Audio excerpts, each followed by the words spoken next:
The Secrets of Movies and TV Shows is brought to you by the StarQuest Production Network and is made possible by our many generous patrons. If you'd like to support the podcast, please visit sqpn.com/give. You're listening to The Secrets of Movies and TV Shows.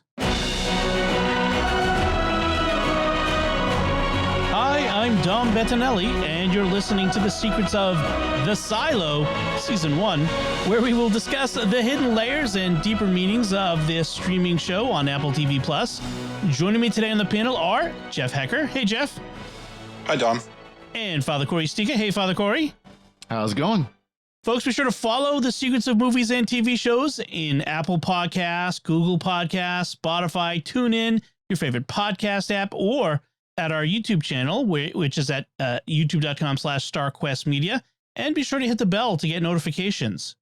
And I want to tell you about another show on the StarQuest Network you are sure to enjoy called The Secrets of Technology. You can find that wherever fine podcasts are found or at sqpn.com/technology. So we are talking about The Silo. This was a kind of a sleeper hit for Apple TV Plus if you're listening to this any other time in the spring, early summer of 2023. And it had its first season. Clearly, we're getting a second season. I haven't seen the news, but it has been renewed. Okay. It has been renewed for a second season. I think I read that they're actually starting to film, Awesome. or at least that it's been written. Oh, written is good given the writer's strike at the time. Yeah. So that is good. They definitely needs a second season after how they ended the first one. I hate shows where they end with these cliffhanger reveals and then you never get the resolution although there are books, and we can talk about that in a bit. There are books that we could read to find out the rest of the story. Before we get into it, we will spoil the first season. Of the three of us, Jeff has read the books. So Jeff has pledged to not spoil anything beyond what has been seen in the first season. So if you've watched it but haven't read the books, no fear. If you've watched and read the books, we hope that you get something out of this podcast as well. Anything else you want to say before I get into the recap? Father Cory, how did you come to watch the Silo? So I had kind of heard about this. It did kind of sneak up. Like you said, it was a sleeper hit. It kind of snuck up all of a sudden. You'd see it on Google TV or whatever, one of those little promos, ads or whatever. But just kind of like, I don't know if I'm too interested. I don't know, and all of a sudden these two start talking about it on our Discord, and it's like, oh wait, this actually sounds like it's worth watching. And so I waited until it was done being released. Yeah. And then binged it in like 3 days. That's the way to do it. It was hard to watch waiting a week in between episodes. I tell you, that takes me back. Yeah, I can imagine, because there's some spots where like, okay, what's going to happen now? What's and I have to admit, the first episode, I'm like, I don't know. Part of it is a little bit claustrophobic for people living in this giant silo underground. Yeah, that is somebody from Montana. That doesn't sound like a good life, but it persevered, and yeah, it was worth. I really enjoyed it. It really was a very enjoyable series. Very great, little suspense and action and all that kind of good stuff. So good. And Jeff, how about you? You said so as I mentioned, you've read the books. So how did you approach the series having read the books? Yeah, so I kind of expected the show to kind of follow the first book or two, and it pretty much did. It kind of ended in the same place, and it started in the same place. So most of the general plot was the same. So I kind of figured nothing would really be super surprising or shocking to me, and having read, and I think that was correct. Nothing really surprised or shocked me, but they tweaked some things. So and it's been several years since I've read the books, so it was kind of nice getting like a new perspective, and I might go back and read the books now as we wait for season 2. The book's by is it Hugh Howey? Hugh Howey, yes. Hugh Howey, and the book is called Wool, not Silo. The first book is called Wool, which I can see why Silo is a better name for a show than Wool would be. That would be a little weird. Although kind of curious now why wool, and maybe it's the old idiom about pulling the wool over your eyes or something along those lines. Yeah, I think it's that, and I think it might be related to cleaning as well, because I think they might use wool to clean when they're cleaning the cameras. So yeah, I think at least those two meanings. There could be others from the book that I just don't remember. Well, and going to the end, they show the box with the tape that they use for the suits, and it says it's sensor wool. Okay. Sensor wool. Okay. Yeah, because they call the camera a sensor. And yeah, we'll get into all that. And as we go through, Jeff, if you've got insights from the books that shed light on some of the things we talk about, I'd love to hear those as we go. So let me give a recap of what happens in this. And I've tried to do justice to it. There's a lot more, and we'll get into the details as we go. But here's the recap. The Silo's a futuristic, self-contained underground community of about 10,000 people who believe themselves to be the last remnant of humanity, where their society is classed according to how up in the silo you live. The higher you are, the higher the class you are, and there's very strong stratification and differences between the different classes. The silo itself is defined by a large spiral staircase that rises up over 100 levels. I forgot how many exactly, from top to bottom. And it's governed by a rule of law called the Pact that had been signed by the builders. And so, and they're almost mythological figures, these builders. Almost all knowledge of the world before the silo and outside of the silo is lost. And much of the technology as well has been lost and banned. And even relics are forbidden. Relics, things that remain from that before time. Political power in the silo is divided between the mayor, the sheriff, and the judge, who oversees the secret police-like judicial. Now, one of the rules of the silo is that if you ask to leave, you must go outside. Not even just be allowed to go outside. Once you say it, you're out. It's irrevocable. It's also apparently a death sentence, as the outside world is toxic. The one last task that the person who leaves is asked to do is to clean the lens of a camera outside that gives the only view of the desolate world of the surface. Now, as we begin the series, Sheriff Holston's wife has recently been sent outside after she's had an encounter with this IT guy named George Wilkins. Was George IT? He was IT, right? Well, he was a computer guy. He was actually maintenance. Was okay. I couldn't remember exactly. I wasn't sure. But this guy named George Wilkins, who had found an illegal hard drive, and she helped him crack it. Get into the data inside. After that, she went outside and died, apparently. Then Holston himself follows her, eventually goes outside, and after Wilkins dies from a fall inside off the staircase. After Holston leaves, a maintenance worker named Juliet is appointed sheriff. She was Wilkins' girlfriend, is now intent on finding out how he died and track who then killed the mayor and one of the deputies.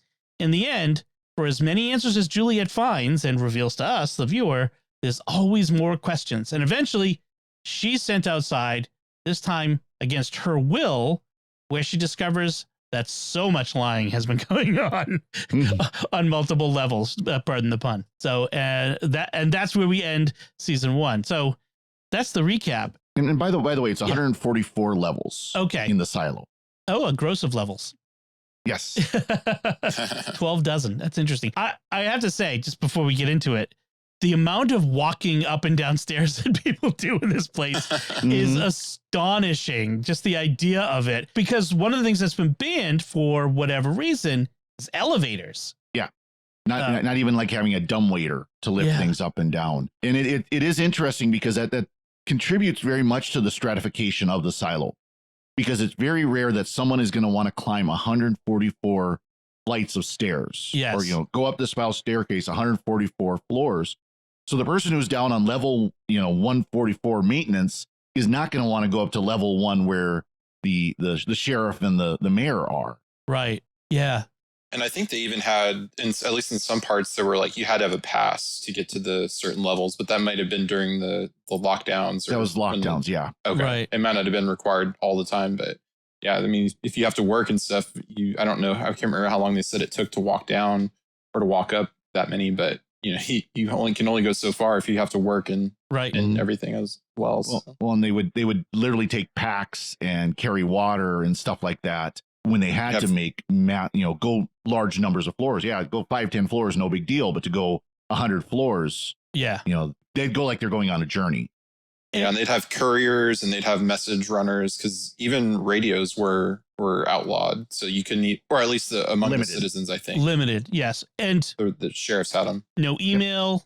Even though they have computers, no email, and no phones. That's the other thing. Like, it's very limited. No cameras. No one even knows what a camera or a video is. Like when they look at the visual live feed from the outside, they don't even know what to call it. They don't call they call it a sensor outside. And it's like when they end up discovering the cameras, which we'll talk about, I assume, that's a big deal to them. So much is unknown, whether purposefully or not purposefully. And that's and there had been, what was it, 70 years after the silo was established, there had been a rebellion. And as part of that rebellion, the story goes, so much was destroyed. So much of their past was destroyed. They lost everything there. They didn't know what, they lost what had happened in the outside world. As part of the pact, as I understand it, the pact was established after the rebellion. It was kind of like the solution to it. Right. And that's why it would ban relics from the before times. Right. A couple of things, I want the bigger things to look at, and some symbolic things. One of them is this idea of the journeys.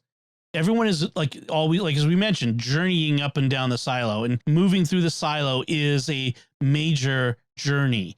Also, why silo? Why? It's an interesting question. Why is it called a silo? What is a silo? It's a place to store food. It's a place to put a weapon, like a missile silo.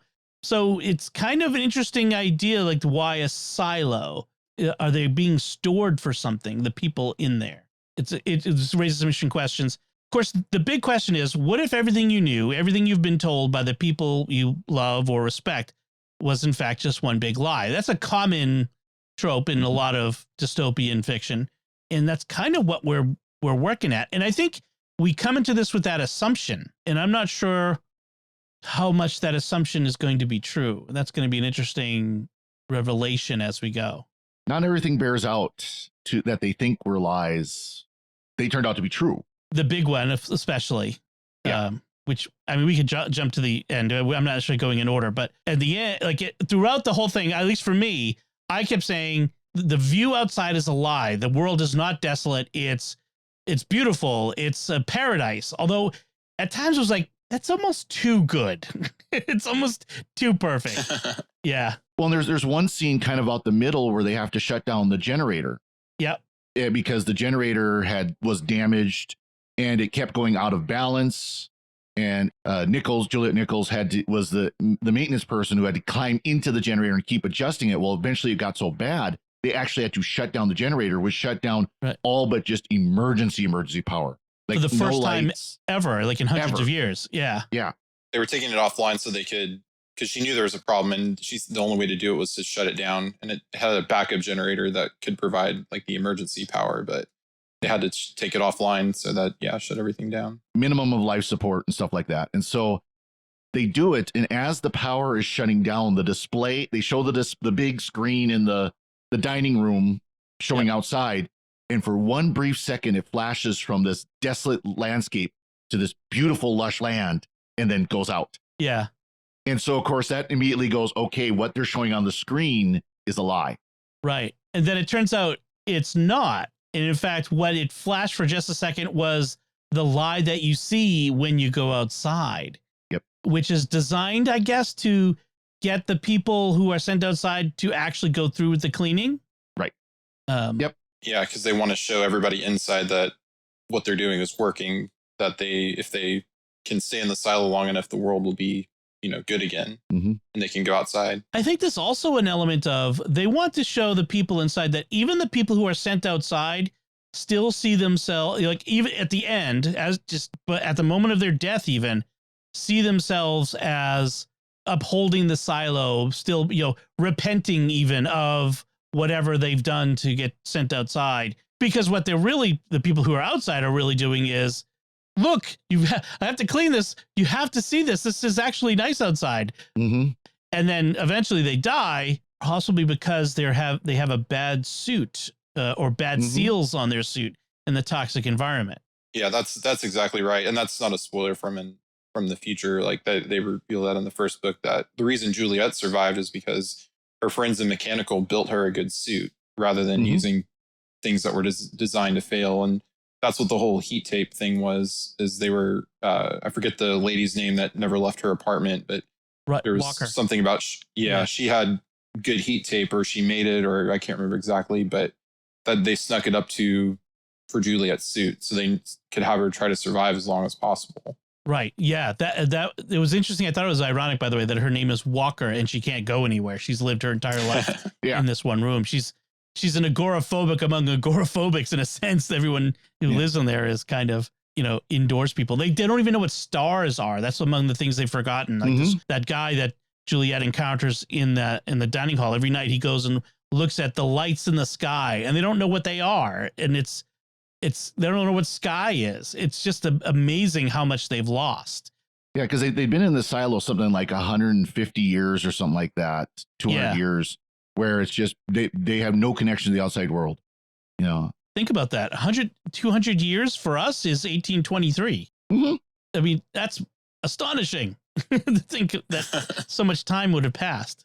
One thing I want to mention real quick, talking about the silo itself, they've been in there that long. Well, they're able to do it because there's floors that are agricultural. They have farms, they have ranches, basically. They have, cattle, or they have animal areas and stuff like that for their needs. So, I mean, there's actually, they show them in a cornfield in the middle of the silo.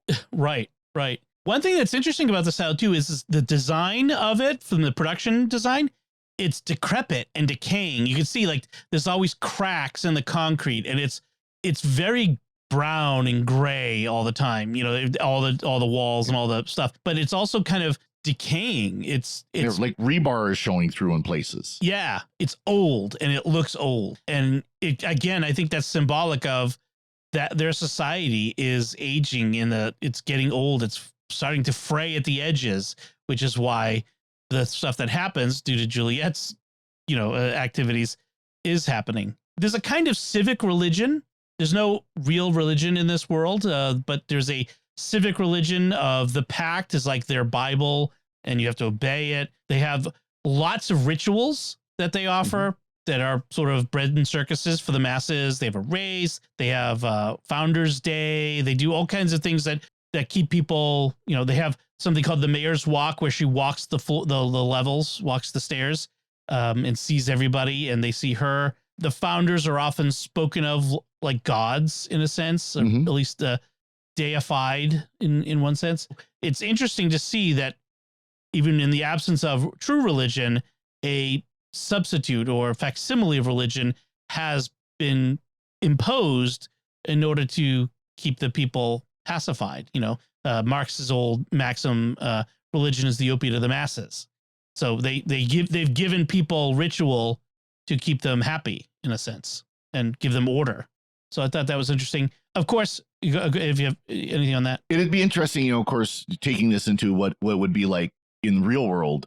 If this happened, would it be quite so one religion, or, with things like Christianity and Judaism and such work its way in? Right. I mean, would people remember these faiths? Would somebody smuggle in a Bible? That would have been interesting if it wasn't a hard drive, but it was like maybe a Bible or the guidebook to Georgia, which I thought was fascinating. Yeah. It was like this holy relic. What if it was a Bible? What if religion was the thing that people were trying to salvage, that the faith? I think it's interesting. 10,000 is an interesting number because that's basically the size of the town I live in. And it's like, we have a Catholic church, we have an Episcopalian, a Bible Baptist church, we have a Buddhist temple, we have Jehovah's Witnesses, which would be interesting in a closed environment like that. Even for in a Jewish temple, we have a Jewish temple. So it's like all those things could exist in a community of 10,000. It would be interesting to see that portrayed. Yeah, they had the Flame Keepers, which actually that was an invention for the show. That was one thing I wanted to point out. That was kind of because Juliet in the book, you don't really get any story about her parents, especially her mom or any of that. I think that's all. There might have been references to it that I'm not remembering, but I think it was, for the most part, you're introduced to her as just this mechanic in the very lowest levels. And her boyfriend, George, was more of a memory in the book at that point, rather than someone that she's like flashing back to all the time. Right. But the Flame Keepers, that was interesting because that was a new part of the book or of the show. So I'm curious to kind of see, are there more Flame Keepers that we don't know of yet? Or is it kind of like a secret. What else, or are there other flame keepers of different, there could be a different religion, or, someone who had a Bible or other texts that they use to kind of go against the pact. Yeah. The flame keepers, they retain the memory of what they were, the rebels, and who went underground after the rebellion. And they revealed that they put drugs in the water to make people's memories of the before times fade. And so the flame keepers were trying to keep the memories alive, mostly through these relics that get passed down from generation to generation and hidden. It's interesting that the judicial doesn't destroy the relics. They store them, they keep them. And in fact, the judge has a bunch of relics in her apartment, which is fascinating. And some relics are allowed, like Juliet's watch, which was interesting. Another big part of this is, in a closed environment like this, you need to control population growth. You can't have it grow out of control. And so it became a part of the story, this idea of birth control, control of families and relationships, like even down to that level, it's manipulated where you can't have, quote unquote, an unauthorized relationship. You can't have a baby until you're allowed to. And in fact, it's revealed that even that's being manipulated. Even when people are given permission, sometimes they're not being allowed to have the baby even then. I thought that was interesting to see in a show like that. Yeah, there's definitely a bit of some genetic manipulation and some control of desirable versus undesirable behaviors. That if someone was thinking or asking the wrong questions, shall we say, they might not get permission, but they would trick them. Like they would say, "Oh yes, I've removed your birth control device," and not really do it. Right. And there's also a thing about a particular disease of that causes shaking and nerve pain, I guess it is, or muscle contraction, which is interesting. They don't relate it to a real world disease that at least in the show they don't, but it's kind of curious because it's like silo disease or something like that, which is something that people get in the silo. And I'm curious where they're going with that. If that's going to be, if they're going to make that more important, or it's just to put this one character, this deputy who has it and who's been hiding it, put him a little bit under the gun, give him a little drama and stress in his life. Curious to see where that goes. Yeah, and the syndrome was actually that's new for the show as well. That wasn't in the book. So I'm curious to see if that's something that was actually introduced by the judicial or by IT as a kind of a way to punish, or if it's just something from you have 10,000 people contained in your genetic pools shrinking quite a bit, or if it's just something from their food or chemicals or kind of seeping into their food or water, or even the air. So one of the themes I think of the show is the idea of dare to question, to even the things that you believe in order to find truth, because an honest system doesn't forbid questions. So that's the truth in the Catholic Church, right? As a Catholic, we're allowed to ask questions all we want. We can ask all the questions. As long as we're seeking understanding, we can ask questions about anything. That's the ideal. Just remember, nobody expects the Spanish Inquisition. So But in the silo, asking questions can lead to punishment or other problems. And that's the sure sign of a totalitarian system where you aren't free. Freedom is the freedom to ask questions, to find out, to learn, to know. That's where freedom is. And so I find that interesting in this, is that Juliet is asking questions and it's not welcome. And I think she got that from what happened to her mom, because if that hadn't happened, if she had lived a normal, happy life, she might not have gone on this path. So it's kind of like they caused what happened themselves by going after her mom, which led her mom to want to go clean. Yep. And like I said, that's new to the show. So I'm curious if we're going to get any more about her mom. I won't spoil anything, but there was something with her device that she made that I think will be interesting to see if anything comes back with that. Because it's not only technology, but that specific kind of technology that she had. So it was a microscope in the show, I think it was. And magnification technology was also banned, which is interesting. Well, limited, because you could have a magnifying glass, but it was just kind of like your basic Walmart special magnifying glass. It wasn't anything that we could go, maybe more than 4 times magnification. It's very interesting. Like, why? Like, there's a lot of whys in the would seem like arbitrary bans. And Jeff, I'm going to guess why. But for me, I'm wondering, why ban magnification beyond a certain level? Why ban? I can maybe figure out why ban lifts and elevators and pulleys, and because that controls people's movement, and that's probably something you want to do. But some of the bands, pulleys were allowed for limited use. Like, for example, they were able to use pulleys to get up into the generator, to lift the doors of the generator off, because these are huge, multi-ton doors. Right. They were able to use pulleys to lift those off, and then use ropes and pulleys to get up into the generator to do the work they needed to do. So it was limited, but not go between levels. They could not do pulleys from like the first level down to the 50th, let's say. Yeah, it's a strange, curious. I mean, I guess it's more control of movement, that sort of thing. But the magnification one is the one that really makes me curious. They had computers, and they did have ways to message. They could do text messaging basically via their computers. I guess so. Although they still had runners running messages too. Yeah. I think only certain people or only certain jobs could use the computers at all and had certain access. So, but other people had access to their computers for different purposes. Yep. Like when they were given the chance to have children, they had a year to conceive, and it would, the computer would count down how long they had, things like that. No pressure. So one of the common questions that gets asked a lot in the show, people ask each other all the time, are you happy? That seems to be like the very common question. Are you happy? Happiness is elusive in the silo, which is understandable in a society where there's constraints and lack of freedom, and this quest for understanding. Even, am I happy? Can I be happy? It was interesting, again, that you talked about this earlier, but it was such an interesting choice by the producers.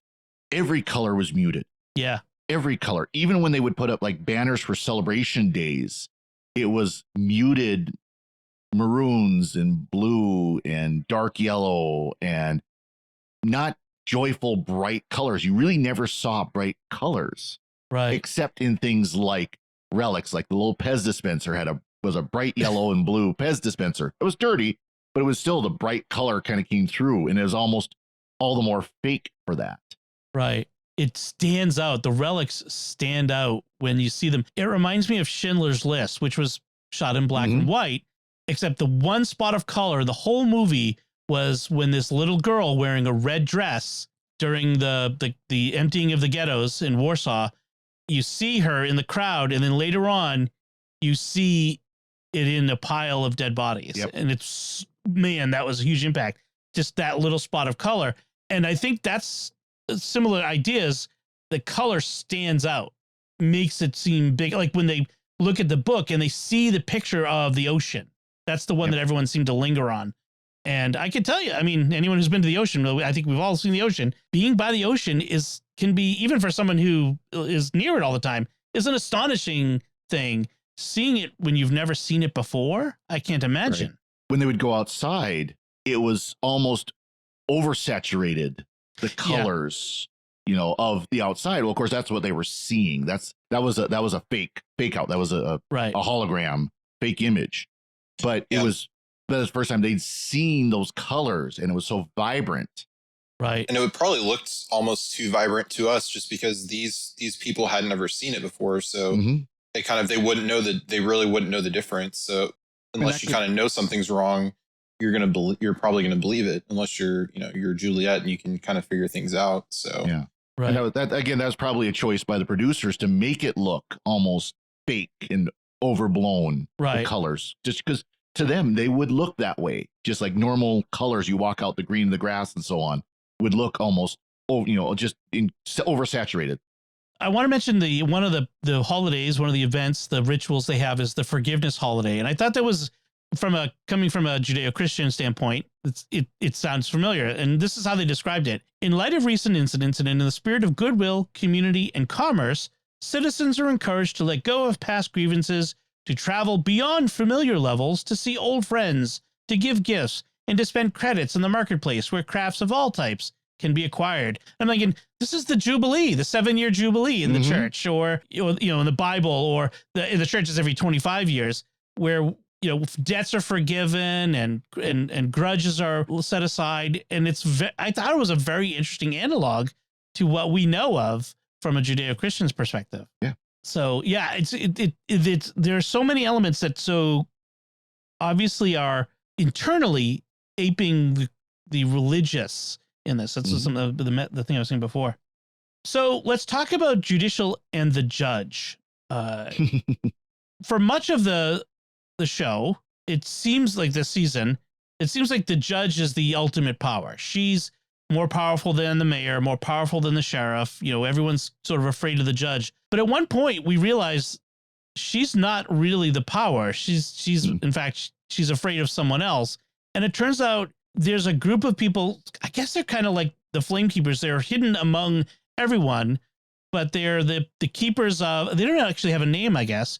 But I didn't write down all the characters' names, but the head of IT who becomes the mayor, Tim Robbins' character, and the chief enforcer of the Judicial. Yeah, and then Robert Sims. Right. Sims. And they are really the power. But it also seems like there's someone behind the mayor, Tim Robbins' character. Yeah, so Bernard Holland, the Tim Robbins' character. Holland, right. He's the head of the IT, which is a power. I mean, the IT is not just like tech support. This is a major force within the silo, because as they put it, maintenance keeps the power running, keeps things running. But IT controls the servers that make sure that the power goes where it needs to go for life support and all these other things that the power is needed for. So they play a much more important role, as we find out, than just what we think of IT might be, keeping the computer networks running and keeping that kind of stuff. All the IT guys are going, yes. Exactly. Having been in that role before I was a priest, yes. I was a server administrator. That would be me. And one thing from the book that's not a spoiler for the future is, in the book they kind of reveal pretty early that Bernard is kind of the villain of the book. And I won't speculate further. I won't say anything further, but he is revealed pretty early versus this. So I thought it was interesting that instead of kind of from the beginning, it was kind of interesting to see that they were trying to put and I had forgotten some of it just because it had been so long, that Judicial wasn't actually in charge, or that he was, because he was playing the nice guy for 6 or 7 episodes until you kind of find out, he's not the nice guy. He's the big bad of the silo. So, and it comes out fairly early that Sims is an important, he's kind of a big bad guy. We don't know if he is the big bad guy, and he's the one that we see the banks of monitors in that room where the guy, they're watching every corner, nook and cranny of the silo. Sims is played by the rapper. His name is Common. He's really good. He plays a really good heavy in this. I mean, it's really good. And it's interesting. He talks about how his dad was a janitor, and yet he was passed down the mantle, I guess, of being the head of this, or one of the leaders of this secret police organization. And they have the closet, which has this secret entrance into this room that has cameras everywhere.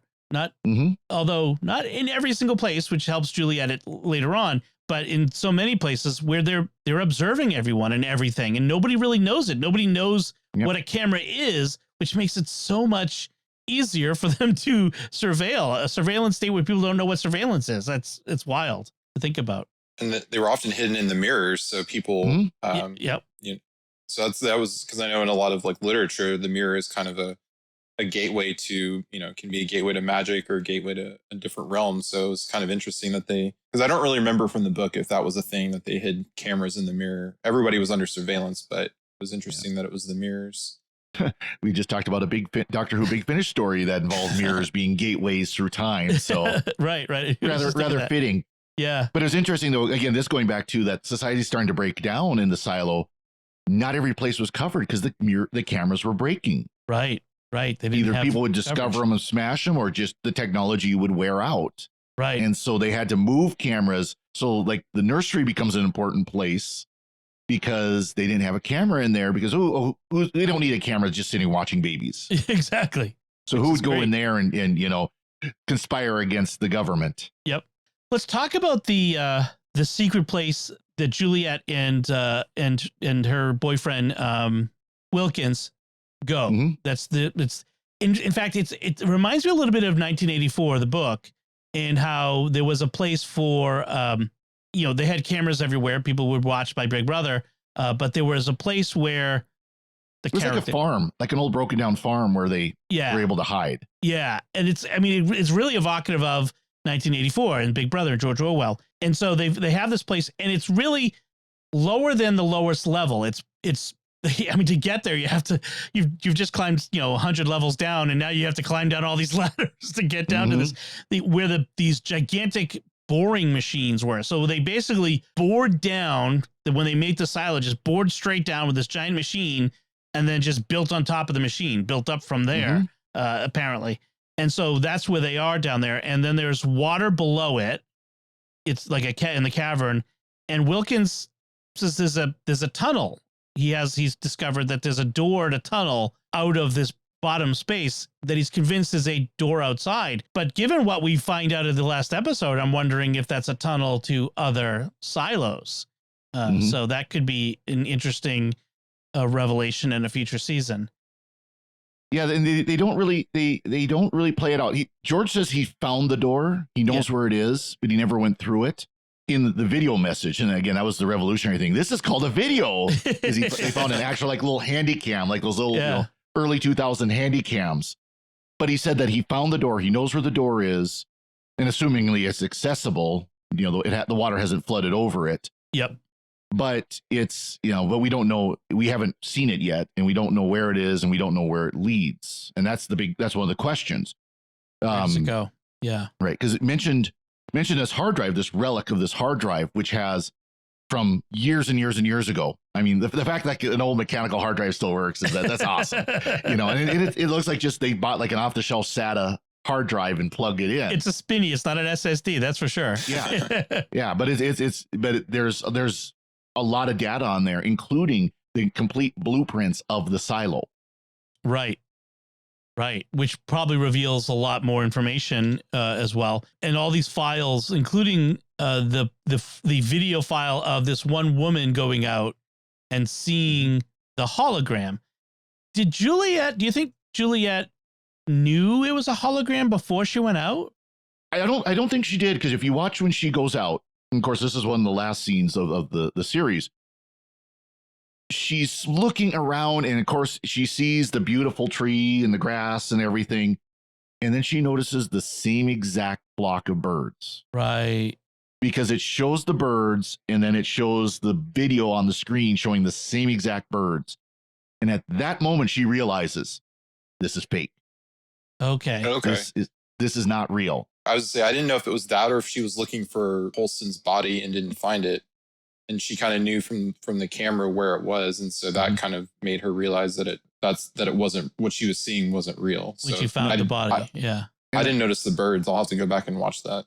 Yeah, because you see the birds fly by, and then she kind of looks. Like I think if I remember right, they show her face where she's looking. You can see that something's coming to her, and then they see the monitor with the video on it. Right. With the same exact, it's the same exact picture.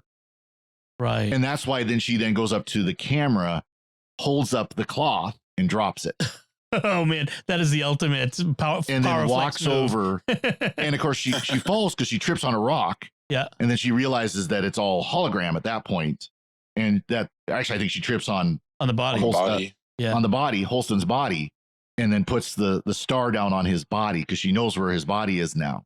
Right. There's a kind of a lip, a crater lip that she climbs up out of. And when she comes out of it, that's when the hologram goes away. And is no longer seeing the hologram. It gets turned off by Holland, by Bernard. Right.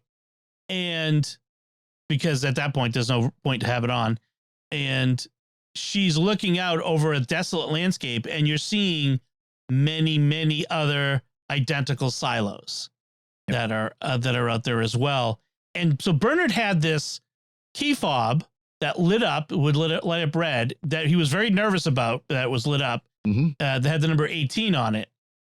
And I think at one point Juliet figures out that this silo is numbered 18. So there are at least 18 silos out there. So somebody is controlling at least 18 silos, 180,000 people or so in this area of this desolate area. And who knows if the entire planet is the same way. It's kind of interesting because the story, I feel like the story is about to get a lot bigger from here with this. I mean, it would have to. I mean, it would. You can't go back. So, and I wonder if we're going to find. I mean, first of all, I wonder if there is going to be control between the silos. Obviously, Jeff would know for sure or not, but but whether or not there's control between the silos. But I also wonder if the silos will be different insofar as like the rules that they follow, the things like that. Different cultures. They're not going to all be different cultures and stuff have developed over time. That's an interesting question. Like how will the silos be different from one another, or will they be all exactly the same and there'll be analogs? There'll be the judge and sheriff and mayor and all that sort of stuff will still be the same. That'll be I'm curious to see how that goes. And kind of the other question, of course, is what are the other silos going to do when suddenly this person shows up on their screens? Yes, that should be interesting. Will the powers that be presumably, send people out to capture her and take her away? So she doesn't. That would be interesting. I always thought we were going to see Holston again. That was a bit of a surprise. I thought that he and his wife Allison Becker would have Holston Becker, Allison Becker. I kind of thought we'd see them again. So this series has no problem killing off characters. Put it that way. No. In fact, let's talk about some of the characters. I really enjoyed Juliet, played by Rebecca Ferguson, who is apparently in a bunch of stuff coming up. Mission Impossible movies. Possible and Dune. Yeah. And she's going to be in the Dune movie too. I think she's been great in this. I thought she's very interesting. Yeah, she was great. Tim Robbins, of course, always a great actor. Always. Yeah, Tim Robbins has always been. Is always great. I was just looking. Rebecca Ferguson is Swedish. She does a good job with the accent. That's but there's a slight little, like, you can kind of tell it sounds like slightly off from just a flat American English accent. Yeah. It's actually interesting to looking at the different actors who are in this, because there's actually some pretty good big name actors, at least in stage. Yeah. Like a number of them that have gotten the Order of the British Empire for their work on stage. Wow. Yeah, they got so like Rashida Jones was Allison Becker, David Oyelowo. I'm sorry. He had Will Patton, who's been in a bunch of stuff. I always like Will Patton. He's always good.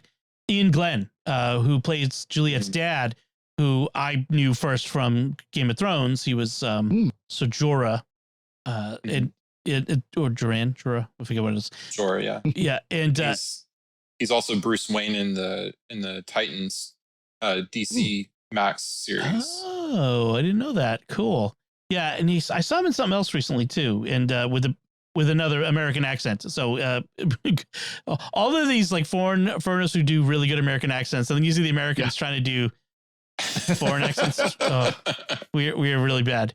It was a good cast, a big cast, but really liked it. Interesting characters. I really liked Harriet Walter as Walker, Martha Walker, who every character added a little bit of something to the whole thing, and it was really, I think it was, I was gonna say deeply done. I didn't mean that, but it was like so well formed. They all the details that they added to this. It's an interesting world building that they've done in this. And I'm fascinated by the world. I love a good story that has a really good, like a lot of time spent in the world building, a really well formed world. And this feels like it. It feels like a lot of details have been thought through. I really like it. Now, the only problem is they stop right when the world building gets really good. We have to wait another year or two till the next series comes out. I know. This is the thing I hate about the modern streaming, entertainment we've got now is it takes so long. Like when I was a kid, 23 episodes, take the summer off, then take 23, another 23. Like now you're gonna, here's 5 episodes, and you when you retire, you'll get to watch the next 5. It's like, no, I want more of the story. I'll forget by then. I wanted to call out, so David O, I won't try to pronounce his name, like Olsen. He's people might know him as the voice of Agent Callus from Star Wars Rebels, the animated show. Really? Oh, I didn't realize it until later, until I kind of was reading about the show. So, and the other one that we hadn't mentioned was Avi Nash I think Avi Nash is his name, who plays Lucas, the guy that Bernard sentences to the mines. I know him from The Walking Dead, but I did want to bring up in the book, Lucas is actually like Bernard's shadow from kind of the beginning, but kind of also isn't as evil as Bernard. So Lucas might become a character we see more of, I'll just say. So good. He doesn't go away. That's another aspect we didn't talk about was this whole the shadow thing. And, in a very small system where you have lots of very important jobs that must be continued from generation to generation, you don't have just a regular schooling thing. You have basically an apprentice, master apprentice, journeyman system. And, you have people who are shadows for the person who holds the job. So Bernard is as the head of this secret evil cop, secret police thing. He has Sims as his shadow for that. Although, he probably has a shadow also for IT. So it's interesting to see that development as well, that part of the story where you have the shadow people. Like Juliet had a shadow when she was running down in maintenance, running the generator. Yeah, they kind of hinted that she probably would have been a doctor if she had stayed with her dad. Like she probably would have been her dad's shadow. Or even her mom. I forget if her mom had a specific job or she was just kind of mechanically inclined but she might have been a shadow, but that set her off on like, I'm going to get as far away from my dad as possible. Right. She was fascinated by how things work, which it can work for a doctor. It can work for, for mechanical, or if could work for IT or any of those. Yeah. Well, that's one thing they kind of talked about, where people really didn't move up or down the silo very much. Right. You kind of stayed at your level. You like you said, they did kind of, family apprenticeship type setup and things like that. And you kind of stayed in the same jobs your parents did. Right. It's a very classified caste system sort of thing where which is one of the reasons why Juliet being moved up to sheriff was such a big deal, and why her going down to maintenance from the mids where her dad was the surgeon, and her mom, I looked it up, her mom was also a surgeon. So, so going down voluntarily to maintenance and then coming up to become sheriff, that was a kind of a big deal and upset things. Who was it that originally appointed her as sheriff? Was it Holston's idea, right? Before he went out, he left a note saying that she should be the one, and the first mayor agreed to it. Right. But Judicial had wanted Billings, who was not a bad guy. He was just easily controlled because he was a true believer in the pact. He was basically like a paper pusher he was an administration for Judicial originally. And was he a shadow for Sims? There was a possibility of that, I think. It's interesting they had this parallel police force essentially in Judicial. They had, the sheriffs who maintain order, but then you had the Judicial and their raiders who were basically their enforcers. And it's kind of an interesting idea that you would have a nice face of the police, which is the sheriff, and then you have the scary police, the enforcers. They're kind of like SWAT team. Yeah. SWAT team or that kind of deal. Should definitely tell you that something's wrong in this, in this society for a community that small to have such a thing. So interesting. So did I miss anything? There were some interesting lines that came up. There was a line that Juliet says about the relics I thought was interesting. If they're not worth risking our lives for, then why does it risk our lives to have them? Like they were told, well, relics aren't important. So, and she's like, well, if they're not important, then why is it so bad to have them? Which is a good question. And Holland, as he gets revealed as the big bad guy, he gives a line that any Trekkie will recognize: the needs of the many requires the sacrifices of the few. That is an ominous line. It's a twisting of it. So those were a couple of lines that stood out to me. Anything else you guys wanted to mention before we wrap up? No, I can't. I'm looking forward to the next season. Yeah, definitely. Yeah, the only other notes I had was this won't spoil anything, but wool does have a meaning. So that's all I'll say. So okay. It does have a third meaning that I'd forgotten about. And the only other note I had is I noticed in one of the scenes when it might have been when Juliet was a kid or when she was in back at her dad's house, there's a sign on the door that says like, turn the switch off when you leave the room. And as a dad, I'm like, I'm constantly telling my kids, chasing after them to turn light switches off or turn, the faucet all the way off. I'm like, I really identified with that because I feel like I'm chasing and especially right now in the summer, it's like lights, they'll go in one room to leave the lights on and I won't notice for 30 minutes. And it's like all that power. We're wasting electricity. And in a silo like that, you can imagine, like all resources would be, that's one thing I kept thinking about was like, they make a big deal about recycling and reusing. And I'm like thinking, how do you like the electronics? Like, how would you make new electronic stuff? And, the fine things, they must have manufacturing of fine goods, like electronic bits and pieces. Yeah. They do mention that there's some of that stuff that they're able to produce. Yeah. And some of it is recycling from old. So like, let's say a computer dies, they can pull the parts off of there still good and use it to repair other computers. But of course, over a course of, 150, 200 years, you're going to run out of computers. Yeah. They are mining. That was one thing that comes up. They are mining for more resources. So that happens, which if you're next to a bunch of silos, I guess you're going to have to be really careful what direction you let people mine in because you might end up in someone's. Unless the people in the mines find out that there are other silos connected. Yeah. I mean, because you might end up in someone's living room, mine in the wrong direction.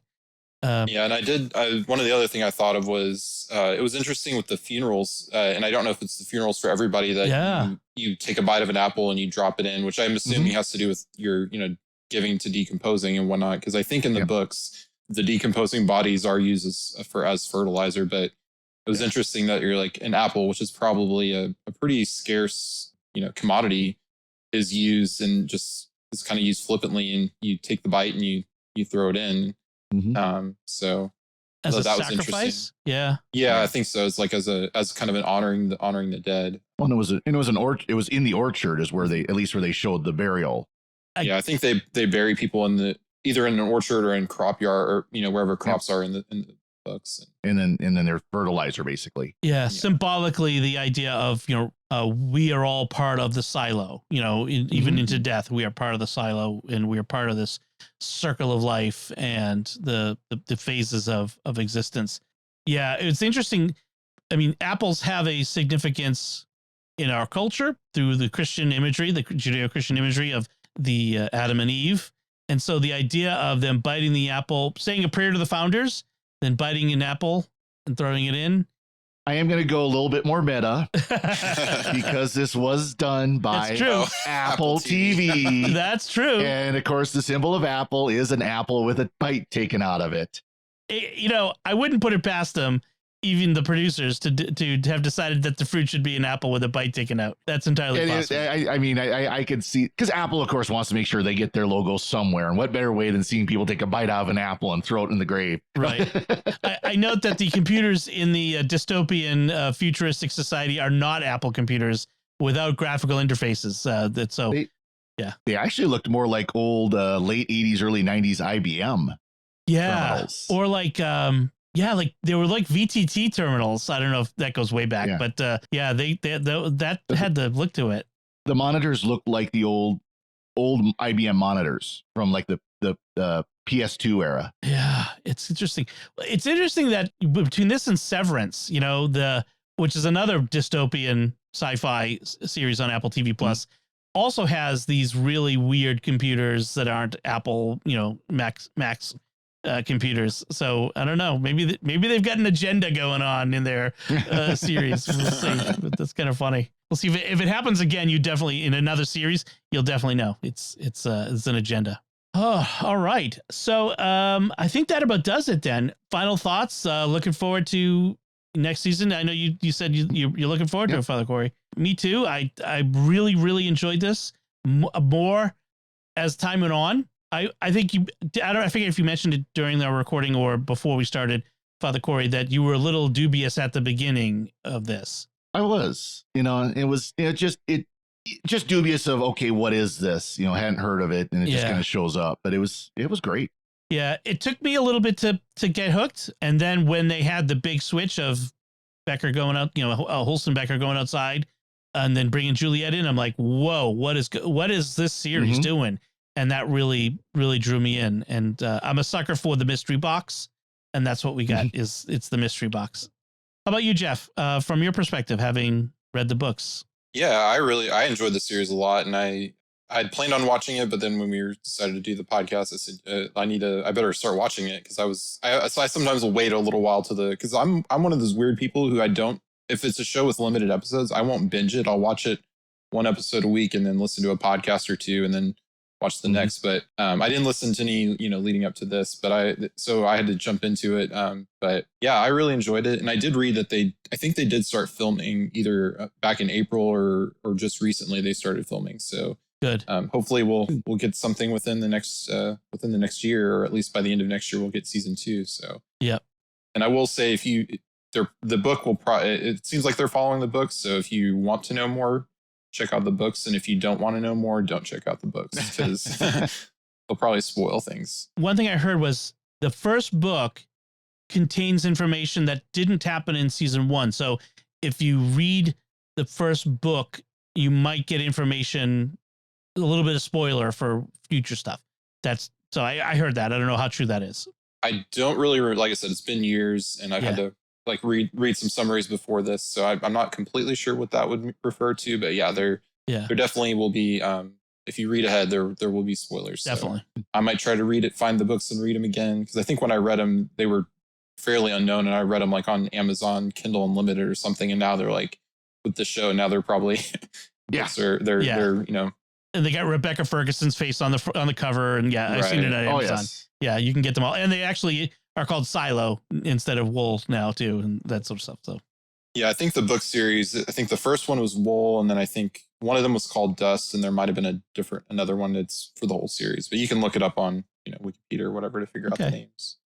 So my guess is we'll see on Apple TV Plus before we see season 2. We'll probably see the next season of For All Mankind. Mm-hmm. We'll see the next season of Severance, and then we'll see the next season of Silo. That's probably the sequence that will come about. Because those other two have been out beforehand. And I got to say, Apple TV Plus, they've come a long way since Planet of the Apps that they did, which was their very first thing, which was a reality show about programmers. Oh boy, man! Apple TV Plus is I think, if I didn't already subscribe to the Apple One, thing where I get all the Apple stuff, it might be a must subscribe for me to get some of these series, because they've been all so good. All right, so let's wrap it up there. We'd like to take a moment to thank our patrons who make it possible for us to create the secrets of movies and TV shows, including Guy N, Paul K, Claire P, Andrew V, and Mario L. Their generous donations at sqpn.com/give make it possible for us to continue the secrets of movies and TV shows and all the shows at StarQuest. And you can join them by visiting sqpn.com/give. So that's it from us. What did you think of The Silo's first season? You can let us know by commenting on the show at sqpn.com/secrets, the StarQuest Facebook page at facebook.com/StarQuestMedia, or send an email to secrets@sqpn.com, or join us on the StarQuest Discord community at sqpn.com/discord. And you may inspire the next episode of Secrets of Movies and TV Shows. Who knows? Until next time, Father Cory Sticha, thank you for joining me and sharing the secrets of The Silo. Thank you, Dom. Jeff Haecker, thank you as well. Thanks, Dom. And once again, I'm Dom Bettinelli. Thank you for listening to the secrets of movies and TV shows on StarQuest.